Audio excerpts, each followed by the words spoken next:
টাকার মেশিন হাইস যারা কিনবেন তাদের জন্য স্পেশাল একটা গাড়ি হাফ সিলিং 2005-এর মডেল 13 সিরিয়াল 2010 সালের রেজিস্ট্রেশন ব্ল্যাক কালার 14 শেপ করা এই গাড়িটা দেখতে পারেন খুবই দারুণ এবং সুন্দর এই গাড়িটা টায়ার কন্ডিশন আলহামদুলিল্লাহ ভালো আছে আর গাড়িটা সম্পূর্ণ রেডি শুধু নিবেন চালাবেন কোনো ধরনের ডেন্ট পেন্টের কাজ নাই মায়ের অ্যাক্সিডেন্ট হিস্টোরি নাই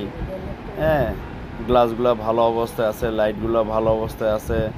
আপনার শুধু সামনে পিছে বাম্পার লাগাবেন চালাবেন এটা কিন্তু পিছনের গ্লাস এখনও অরিজিনাল আছে আর ব্ল্যাক কালার গাড়িটাই কিন্তু সম্পূর্ণ চাহিদা সম্পূর্ণ একটা গাড়ি খুব সুন্দর গাড়ি 5 ডোর দেখেন এই পাশে দরজা আছে 5 ডোর গাড়ি আমি ভিতরটা একটু দেখাই দেখুন ভিতরটা কিন্তু অনেক সুন্দর ফ্রেশ সিট কভার যা আছে আলহামদুলিল্লাহ ভালো অবস্থায় আছে দেখতে পারেন খুব সুন্দর ডেজউডটা দেখেন ডেজউডটা কিন্তু অনেক সুন্দর ফ্রেশ অটো গিয়ারের গাড়ি ভিভিটি ইঞ্জিনের গাড়ি কাগজপত্রগুলো আপনারা পাবেন 1 বছর 2 বছর সামনের দিকে আপডেট করা খুব সুন্দর একটা গাড়ি নিতে পারেন যাদের হাইয়েস্ট দরকার স্ক্রিনে নাম্বার দেওয়া আছে এই নাম্বারগুলোতে যোগাযোগ করে সোজা চলে আসবেন ইনশাল্লাহ সরাসরি মালিক থেকে একটা গাড়ি